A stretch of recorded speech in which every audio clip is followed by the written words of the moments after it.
They're not handing out record contracts anymore, which then kind of gives you, that's your business plan. That contract is in essence, your business plan. Right. They don't do that anymore. You know, I mean, it happens still, but it's not as frequent. Artists are now self-producing, so you've got to sit down and say, okay, we're a band. First of all, how do we want to operate as a band?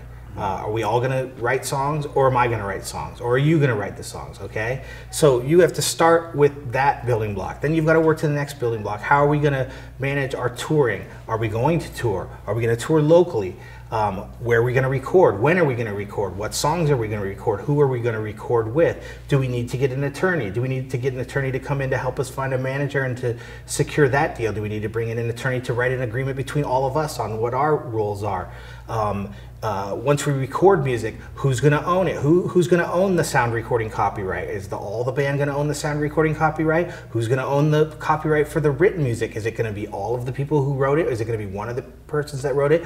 Are we going to include the person that produced our record as one of the copyright owners? So you've got to start thinking about all of these different issues that at one point in time you had an A&R guy sign you to the record label, you never thought about it, but now you have to start thinking. And then you just went off and focused on what you did. Focused on what you did, but you've got to now think about all these things. So if that's not an area of expertise you have, then you need to start collaborating with a business manager and with a manager and with an attorney so that you can start to put that plan together. I worked at SBA as a coach for a number of years, and the people who walked through the door that had the worst business plans were artists, which is the reason why SBA gave the least amount of funding to music artists. And at SBA, the business plan is the bread and butter. Right. So what can we do in terms of giving directives to music artists that are trying to put together a business plan? Where does one start out? What would you recommend that they do before coming to you? Sure. To help them arrive at the answers to that dizzying array of questions with regard to, all those things you just mentioned. Absolutely. What would you suggest that they do? Okay, this is a really, really, really important point. Before you want to think about spending your hard-earned time and money on bringing in an attorney or going to a manager or putting yourself in a position where you're ready to start developing your business plan, you've got to be good at what you do. So develop those skills first. So if you're an artist, man, work on your music. If you're a producer, work on your production techniques. Get good at what you do, okay? Because there's a lot of people out there who want to do what you do.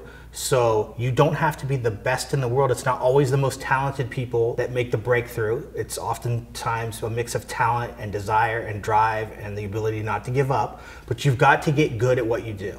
Wow, and what a novel and refreshing answer that is, because most attorneys, they would have said, bring me your ideas and pay me to do a business plan for you for about $1,000 and go from there. No, until you're ready to go, I'm not gonna take your money. I'm not gonna put you in a position where you're gonna fail. If you had to give a list of action items for people to do right now with regard to becoming more entrepreneurial minded, what would it consist of? Okay, the first action item I have for you is join the team. Meaning figure out who you need on your team to help you succeed. Is it going to be band members? Is it going to be people to help you make a movie? Is it going to be financial investors? Is it going to be an attorney? Is it going to be an accountant? Figure out who you need for your team, and then go out and find those people so that you have a solid team of trusted advisors, a solid team of creative collaborators that you can work with to take whatever it is that you want to do to the next level. So having a team, incredibly important. Number one. The second thing, and we didn't really talk about this too much in the interview, is be prepared to fail. The entertainment industry is all about failing. Nobody that you know, that you listen to, that you see on the television screen, that you see in the movie theater, none of them are automatic success stories. They've all failed at some point in what they've done, okay? Whether it be small failures from not getting a part to huge failures, hiring the wrong person and having that person swindle you out of hundreds of thousands or millions of dollars. Everybody in the entertainment industry fails. You need to be prepared for failure.